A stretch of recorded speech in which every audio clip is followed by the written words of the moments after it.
നമസ്കാരം. വിനായകൻ വീണ്ടും എയറിലായിട്ടുണ്ട് കേട്ടോ.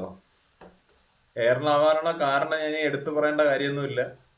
ഉമ്മൻചാണ്ടിയെ അന്ന് കഴിഞ്ഞ പ്രാവശ്യം എന്ന് പറഞ്ഞാൽ കഴിഞ്ഞ വർഷം അപമാനിച്ചു എന്ന് പറയുന്നതിന്റെ പേരിലാണ്.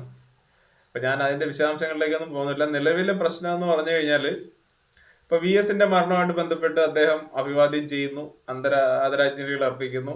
ആ ഒരു പാർട്ടിയുടെ പേരിൽ തന്നെ നിന്നുകൊണ്ട് തന്നെയാണ് അദ്ദേഹം ആ ഒരു രീതിയിൽ ഇടപെടുന്നത്. അപ്പോ കഴിഞ്ഞ വർഷം ഉമ്മൻചാണ്ടിയുടെ വിഷയമായിട്ട് ബന്ധപ്പെട്ട് വിനായകൻ എന്താണ് പറഞ്ഞത്, ആരോടാണ് പറഞ്ഞത്, എന്തിനു വേണ്ടിയാണ് പറഞ്ഞത്, ഇതൊന്നും ചിന്തിക്കാതെ ഞാൻ മറ്റ് സമൂഹങ്ങളിലേക്ക് പോകുന്നില്ല. ഞാൻ ഈ ദളിത് സമൂഹത്തിൽ, കേരളത്തിലെ പട്ടികജാതി പട്ടികവർഗ ആദിവാസി ദളിത് മേഖലയിൽ നിന്നിട്ടുള്ള ഓരോ വ്യക്തികളുടെ ഞാൻ ചോദിക്കുകയാണ്. വിനായകൻ പറഞ്ഞത് ചത്തു എന്ന് പറയുന്നൊരു വാക്കാണെന്നുണ്ടെങ്കിൽ, അല്ലെങ്കിൽ ചത്തുപോയി എന്ന് പറയുന്നൊരു വാക്കാണെന്നുണ്ടെങ്കിൽ, അതിൽ വേദനിക്കേണ്ട കാര്യം അതിനേക്കാൾ ഉപരി ആ വേദന ഉണ്ടാകാനുള്ള കാര്യമല്ലേ അന്വേഷിക്കണ്ടേ? ഈ സുജയ പാർവതി എന്ന് പറയുന്ന ആ ഒരു ലേഡിയാണ് സത്യത്തിൽ അന്ന് ആ TV ചാനലിൽ വന്നിരുന്ന മൂങ്ങിയന്റെ അടിസ്ഥാനത്തിലാണ് കുരു പൊട്ടിയിട്ട് വിനായകൻ ആ ഒരു കാര്യം പറഞ്ഞത്. ആ പറഞ്ഞത് മാധ്യമ പ്രവർത്തകരോട് തന്നെയാണ്.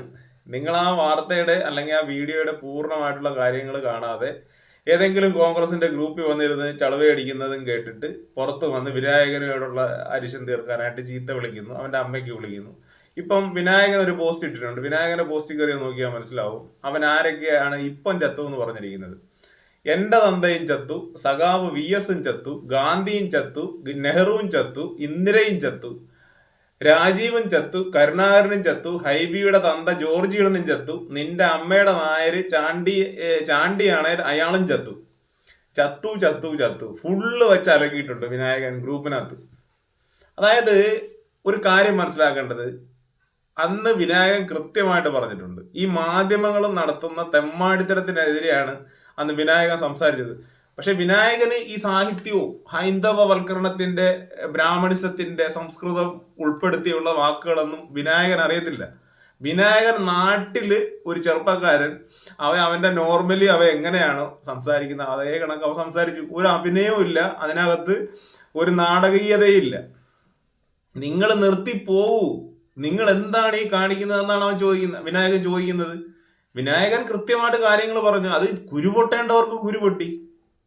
ഇപ്പൊ ഞാനൊരു കാര്യം ചോദിക്കട്ടെ, മഹാത്മാ അയ്യങ്കാളിയെക്കാളും വലിയൊരു മഹത് പുരുഷനൊന്നും അല്ലല്ലോ ഈ ഉമ്മൻചാണ്ടി എന്ന് പറയുന്ന ആള്. പിന്നെന്തിനാണ് ഈ കേരളം ഇത്രമാത്രം കിടന്ന് വിങ്ങിപ്പൊട്ടുന്നത്? രാഷ്ട്രീയ പാർട്ടി എന്ന് പറയുന്ന ഒരു മേഖലയിലാണ് ഈ പ്രശ്നം വന്ന് നിൽക്കുന്ന. അവിടെയാണ് രാഷ്ട്രീയം വരുമ്പോഴാണ് ഇതിനൊക്കെ കുരുപൊട്ടുന്നത്. അതിനകത്ത് ഇനി എത്ര വലിയ കൂതറയായാലും ശരി, അതായത് കോൺഗ്രസ് പാർട്ടിയിലെ ഏതൊരു കൂതറ ആരെങ്കിലും എന്തെങ്കിലും പറഞ്ഞാൽ ആ പാർട്ടിക്കകത്തുള്ളവർക്ക് നോവും. കമ്മ്യൂണിസ്റ്റ് പാർട്ടിക്കകത്തുള്ള ഏതെങ്കിലും ഒരു കൂതറ ആരെങ്കിലും എന്തെങ്കിലും പറഞ്ഞാൽ നോവും. ഇതാണ് സംഭവം. അല്ലാതെ ഇതിനകത്തൊന്നും വേറെ ഒന്നുമില്ല. ഒരു മഹത് വ്യക്തി അല്ലെങ്കിൽ ഒരു കേരളത്തിലെ ഒരു മഹത്വത്തോടെ ജീവിച്ച ഒരു മനുഷ്യൻ അങ്ങനൊന്നും അല്ല നോക്കുന്നത്. അങ്ങനെയാണെന്നുണ്ടെങ്കിൽ മഹാത്മാ അയ്യങ്കാളിയുടെ മുഖം വികൃതമാക്കിക്കൊണ്ട് ഇവിടെ കേരളത്തിൽ 2 വർഷത്തിന് മുമ്പ് ഒരു പ്രശ്നം ഉണ്ടായിട്ടുണ്ടല്ലോ. കേരളത്തിന്റെ പൊതുസമൂഹം എത്ര പേര് അതിനകത്ത് ഇറങ്ങി തിരിച്ച് പ്രതിഷേധമായിട്ട്? പട്ടികാധികാർ മാത്രമേ ഉള്ളായിരുന്നു അതിനകത്ത്. ഉമ്മൻചാണ്ടിയുടെ വിഷയം വരുമ്പോൾ കേരളത്തിലുള്ള ജാതി മതവർഗത്തിനപ്പുറം ചിന്തിക്കണം. അയ്യങ്കാളി വരുമ്പോഴത്തേക്കും പട്ടികാധികാർ മാത്രം, അംബേദ്കർ വരുമ്പോൾ പട്ടികാധികാർ മാത്രം. ഇതാണ് ഇവിടെ നടക്കുന്നത്.